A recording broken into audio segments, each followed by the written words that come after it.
Okay, so we've looked at the listening and viewing patterns that there are in society. So now we're going to look at the three main theories to do with the mass media. So this is pluralist, Marxist and post-modernist theories of the nature and role of the mass media. We're starting on page 269. The study of the mass media is a relatively new phenomenon in sociology, and approaches to it are changing as fast as the mass media itself. Broadly speaking, two perspectives have come to dominate its study. These are the pluralist and Marxist approaches, whose application to the study of the mass media parallels their use in the study of power and politics. More recently, postmodern approaches to the mass media have come to play an increasingly important role, as they have in other areas of sociology. Much of the debate about the ownership and control of the mass media, the role of the state and political processes, the content of the mass media, particularly news production, the representation of different groups in the mass media, and the effects of the mass media on audiences are largely informed by the debates between these viewpoints. Okay, so postmodernism is only going to come into it recently. Pluralists and Marxists, you will see, are kind of opposed to each other, and that was where we finished in the last clip and the last lessons that we've done, looking at those two perspectives. And so here life is kind of made easier for us because there are only three perspectives that we are going to be considering as we look at the mass media. Okay, but still we are looking at the effects. What are the social differences that the mass media make? So the pluralist perspective. The pluralist perspective, sometimes also called the market model, does not see the mass media as representing any one point of view in society, but instead focuses on the diversity of views, opinions, and representations to be found in the mass media, the multiplicity of forms they take, and the range of opportunities the public has to influence their content. The mass media are therefore seen mainly as a vehicle for public opinion. In this way, the media are similar to any other commodity in a market-led society, where the consumer is sovereign, and the products on sale reflect the laws of supply and demand. In a market-led society, all media forms have to respond to consumer need and follow the laws of supply and demand. Okay, so here we have the pluralist view, which is saying quite clearly, look, there are lots and lots of different forms of mass media, and those that are not popular will die out. So there has to be that demand. So therefore, mass media is controlled by what people want. This approach does not discount the influence of owners, journalists, advertisers, the state, or the law, but the most important force is the public. Okay, so they're not being naive. In the words of John Whale, the strongest influence has undoubtedly remained the reader, listener, and viewer. The reader in particular has again and again been shown to wield more power over the content and survival of newspapers than proceeds from any other single quarter. Listeners and viewers are less directly influential, but audience sizes are carefully computed, and nothing else is so important in determining a programme's place in the schedules. Okay, so newspapers in the UK have come and gone. If they haven't got enough circulation, people buying them, then they will disappear because it's not making money for the owners. And with TV programs, if the viewing figures are low, then a series will be axed, okay, either at the end of a run or even midway through a run if it's really proving to be not as popular as was expected.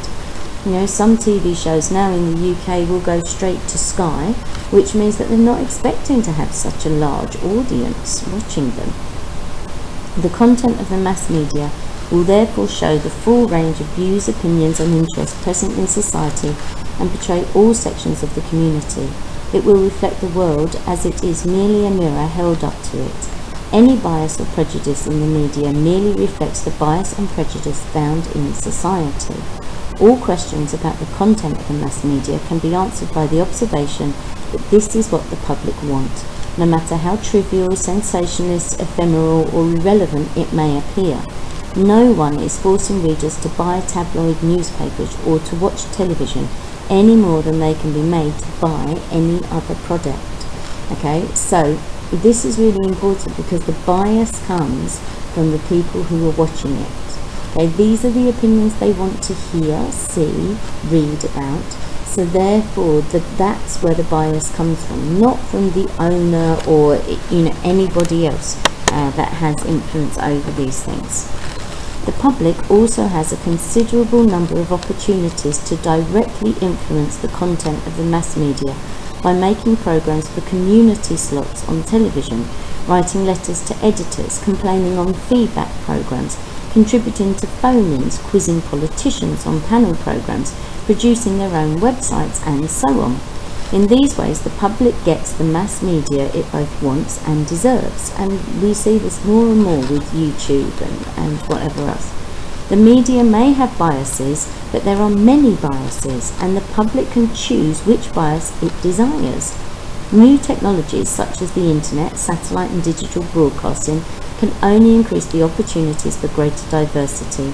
In any case, research shows that at best, the mass media only ever reinforce already existing public attitudes and have little effect in telling people what to think and how to behave, as the interpretive model shows.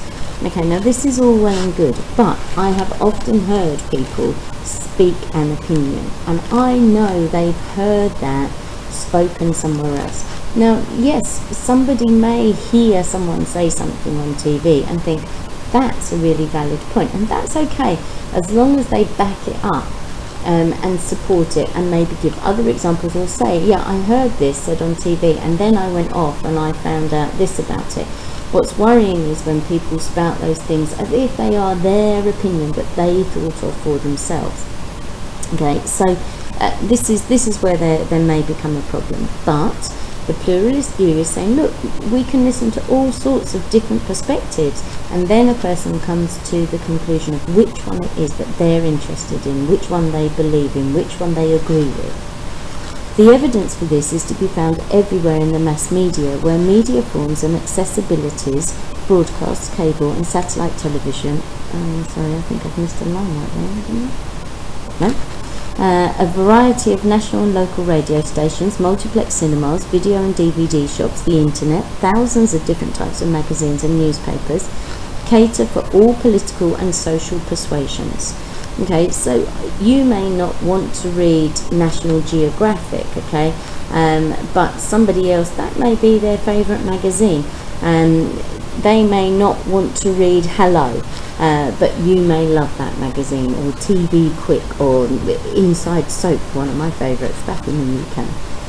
Consumer sovereignty is evident from newspapers that have closed because of low circulation, television series that have been abandoned because of poor ratings, or radio programmes that have been sustained through public support.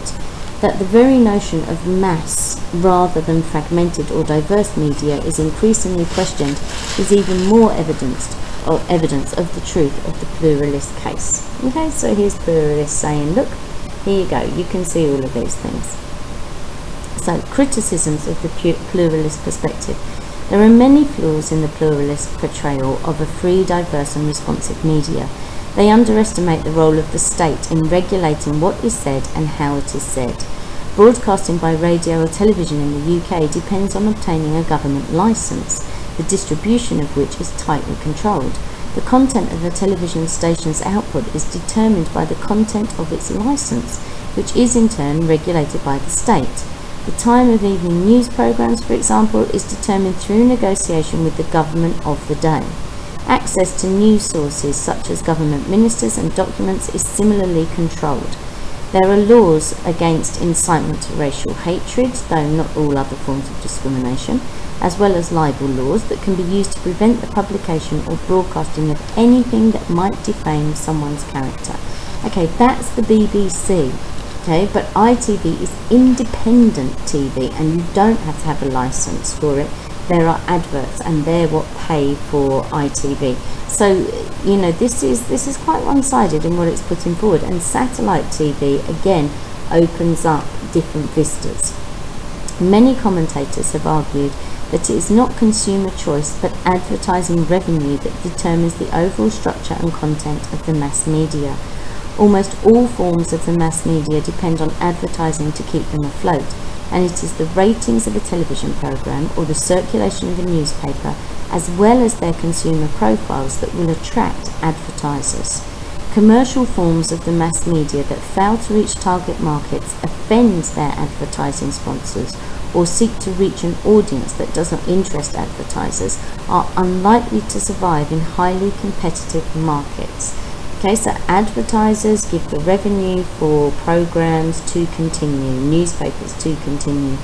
If they are not reaching the right sort of audience, or if they are being rude to the people that are advertising in them, then that finance will be cut off. Similarly, as with its perspective on power and politics, the pluralist view of the mass media can be criticised for seeing the mass media one-dimensionally, looking only at what is included and not at what is excluded, gatekeeping, or the process by which the mass media and their contents are made attractive, so shaping desires. Finally, while the pluralist view has some similarities with the postmodernist approach, many of its criticisms are contained in the Marxist perspective.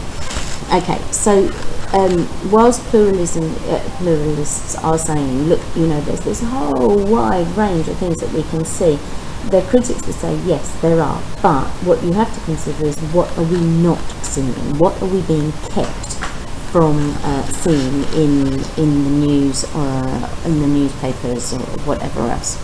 So here's the Marxist perspective. For Marxists, the part of any society in which ideas are disseminated is its ideological superstructure. In Marx's own time, the 19th century, this consisted mainly of the legal, political and religious systems. The mass media, as we know it, did not exist. Marx was clear about where the control of such ideas lay. In any age, the ruling ideas are the ideas of the ruling class. Thus, their ideas are the ruling ideas of the epoch. And the class which has the means of production at its disposal has control at the same time over the means of mental production, and can regulate the production and distribution of the ideas of their age. Taking these statements as their starting point, many Marxists have seen the modern mass media as being the heart of contemporary ruling class ideology, taking on many of the functions of religion, and acting as one of the main ways in which bourgeoisie control over the proletariat is maintained.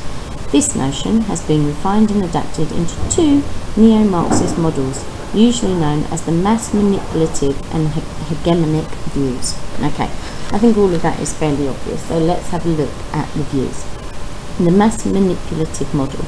This model is usually associated with the Frankfurt School of the 1930s, 40s and 50s, and with the work of Herbert Marcuse in particular. The starting point is the phenomenon of the mass which, by the 20th century, existed at all levels, in production, consumption, culture and society. The mass media became a tool of the ruling class to consciously and deliberately manipulate and control the minds of the masses, effectively removing the possibility of critical thought from them and thus perpetuating their subservience. Okay, so the mass media is feeding us with the information it wants us to have. We lose all our critical abilities and just go along with what the ruling class want us to believe.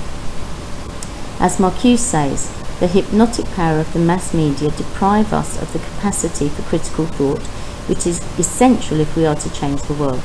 Not only is the content of the mass media safe and unchallenging, it also exists to market or sell capitalist commodities, whether directly through advertising or indirectly through programs such as home and garden improvement, holiday programs, chat shows where guests promote books, films or compact discs, or quiz shows where the lucky winner is rewarded with cash or goods. Its content is specific to the demands of capitalism and the creation and shaping of desire for its products. Okay, so advertising isn't just through adverts that you see, but also through the content of the program that you're watching, and making you think, oh, I think I'll go and buy that book, oh, I think I'll go and watch that film, whatever it may happen to be. In most advanced capitalist societies, the mass media is owned and controlled by a few large conglomerates, where media output does much to support and little to undermine the ruling values of those societies. And if they want to stay in their job, they're going to support the people that are paying them. Equally, many of the leading figures in these organisations have made statements that show that they view their media channels as a means of transmitting their own pro-capitalist views, as Lord Northcliffe, when owner of the Daily Mail, Daily Mirror and the Times, made clear when he stated, God made people read so that I could fill their brains with facts, and later tell them who to love, whom to hate, and what to think. Many journalists and editors have also reported that media owners, such as the late Robert Maxwell, when owner of the Daily Mirror, or Rupert Murdoch, directly interfered with editorial decisions. Okay, so there's lots of stuff on Rupert Murdoch, and we will look at him next time. And lots of stories surrounding Robert Maxwell. You know, you have to question whether sometimes when people make these statements, like Lord Northcliffe, was he making a point, or was he being facetious in the things that he was saying? Okay, so we have to be a little careful in deciding what these people are actually up to. There is equally little to support the pluralist argument concerning choice. In the same way that ownership and control is in the hands of a few, so too is the distribution and delivery of mass media products, minimising the widespread distribution of any new media offering views that challenge the dominant ideology. The same is true of content. Despite the apparent plethora of films, TV channels, newspapers and magazines, they nevertheless all come from the same few media stables and are built around the same concept of safe and soporific content. A multiplex cinema, for example, may be showing dozens of films, but they will have come from the same few Hollywood studios, themselves owned by massive global conglomerates, built around a handful of predictable and formulaic themes, with none of them being ever likely to contain a single idea that may threaten bourgeoisie control. Okay, so here we're saying, alright, so there may be an awful lot of things to choose from, but if they're all coming from the same sources, they're all saying the same thing. The content of the mass media is as much determined by owners and advertisers as it is by the consumer. Selling is at the heart of the mass media and has been since its inception. To help it win a sales war with Unilever's Oxydol washing powder and to help promote their own Rinso, in 1933, Procter & Gamble subsidised the American radio programme Ma Perkins, thus ensuring that a guaranteed targeted audience would always be available to hear adverts for Rinso, as well as frequent mentions of it in the script. In this way, the modern phenomena of soap operas was born, while the practice of product placement, where companies pay for their products to be either displayed or mentioned in mass media such as films and television programs, has become commonplace. Now we're able to pixelate things. Okay, so if you're watching X Factor, you'll see their Pepsi cups with Pepsi pixelated out, although we all know exactly what it means. But there's product placement for us. The nature of ownership and the narrowness of distribution and content thus make the mass media more akin to powerful tools for transmitting capitalist propaganda, ensuring that only its message is heard and enabling it to ensure that its goods will continue to be bought by a compliant and docile proletariat. In taking this view, the mass manipulative model is also aligning itself with the hypodermic syringe view of media effects, which we'll come to later, in its assumption that a message is received with the same intent with which it is sent. The view of the media as mass manipulative can also be found in some aspects of feminism, where it is seen as a tool for transmitting the propaganda of the ruling patriarchy. No surprise there either. Okay, I'm going to whiz through the next bit because I want us to try and do this all in one. The hegemonic model. The concept of hegemony is usually associated with the Italian Marxist Antonio Gramsci.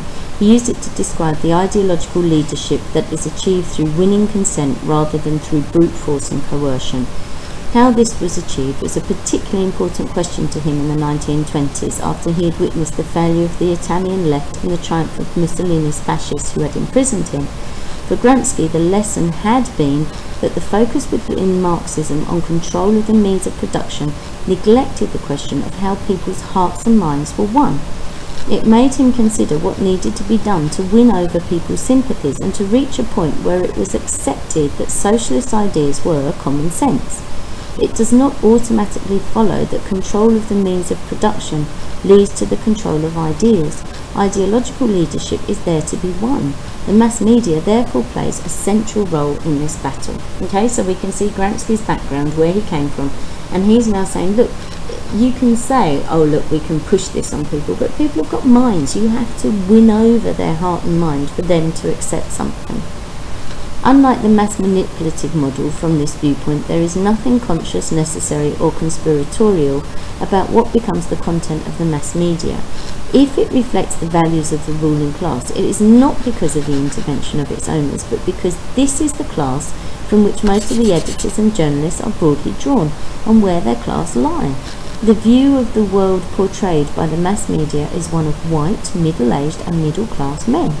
New journalists become socialised into the culture created by these values, which become seen as the natural and common sense values of the society in which they live. There is nothing automatic about this, however, and with the shift in the balance of class forces, other views may also come to hold sway.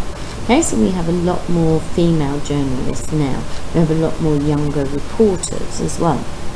The values of this class become translated into the new values of the editors and journalists, for example, in the way that some news stories are prioritised, this is agenda setting, and some are deliberately ignored or ridiculed, which is gatekeeping.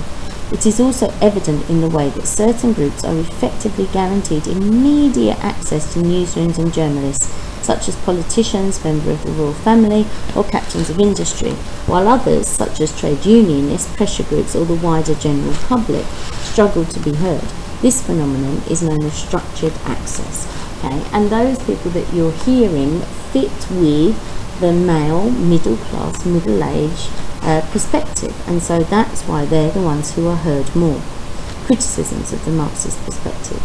In addition to the criticisms made from pluralist and postmodern perspective, the Marxist view of the mass media is also criticised from within Marxism.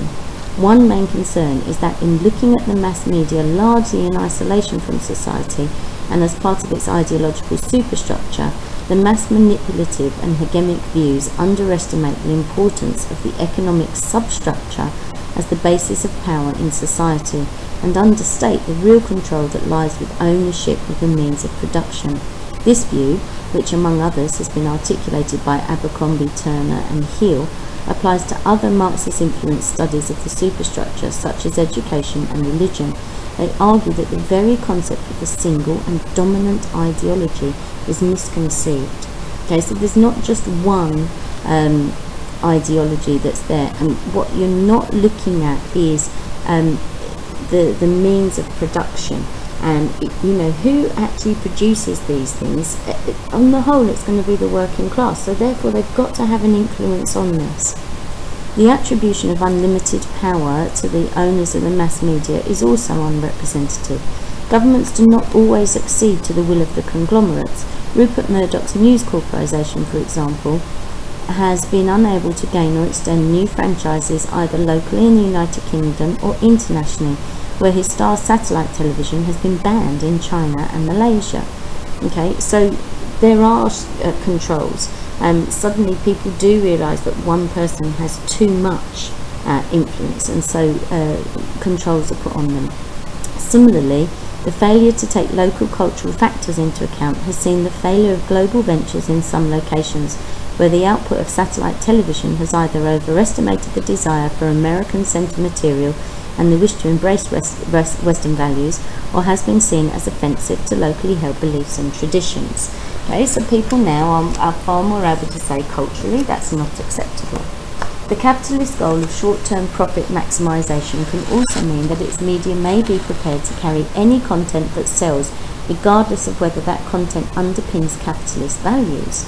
This content can be as varied as stories exposing fraud and corruption within large financial organisations to cartoon series aimed at adult markets where, for example, The Simpsons is seen as containing subversive content. Okay, if it's popular and if it's going to make them money, are they going to show it? The notion of a single culture within journalism is also seen as problematic, where many critics have argued that it is not a united grouping but made up of competing factions in the same way that the dominant elite is. Many journalists do not believe they are working to support the status quo, particularly investigative journalists such as Bernstein and Woodward, who played a large part in the downfall of the US President Richard Nixon in the Watergate affair in the 1970s, which was depicted in the film All the President's Men. They used their positions in the Washington Post to do so. Others work for publications such as The Guardian, which is owned in trust, not by a media conglomerate, and frequently carries content that is critical of the dominant ideology's values. Okay, so today we are much more open to criticism of political ideas. Okay, and you know, if the country think that MPs are not doing what they're supposed to be doing, or senators are not doing what they're supposed to be doing, they will be exposed by the mass media for these things. And the mass media know that this is what people like to hear about. So this idea of bourgeoisie dominance isn't there. Okay, postmodernism. The role played by new media technologies is central to the overall postmodernist case, as articulated by, for example, Jean Baudrillard. Where the digital age is seen as transforming all aspects of society, from the way it is structured to the values that are held within it, the distinction between elite and mass culture has collapsed, as the new media has thrown open access to unlimited sources of information, to the extent that the concept of a mass medium is no longer helpful or appropriate. Individuals are now enjoying a rich diversity of image sources, none of which gain any detailed attention, as surface hop from channel to channel and website to website, and any notion of a mass audience disappears within a huge range of options: fragmented identities, lifestyle choices, disconnected images, and ephemeral experiences. Meanings and values become lost as individuals choose their own interpretations of media messages and are unwilling to accept the all-embracing accounts of the world given by science, meta-narratives. These are progressively undermined by a chaotic and confusing information overload. Without any fixed or permanent standards to be judged against, concepts such as truth and knowledge cease to be absolutes. Everything becomes as worthy or irrelevant as everything else, as the distinction between the everyday world of the real and the media-based world of the hyper-real becomes increasingly blurred. Okay, so postmodernists are saying, okay, now there's no control over what people believe or the way people interpret anything. They can hop from one thing to the next, make their own decisions, listen to something for as long as they want to listen to it, take little sound bites and move on to the next thing. Okay, they may miss the most important point if somebody wanted to manipulate them because they've hopped off to something else. Okay, so therefore we can't have this control anymore, and that's great.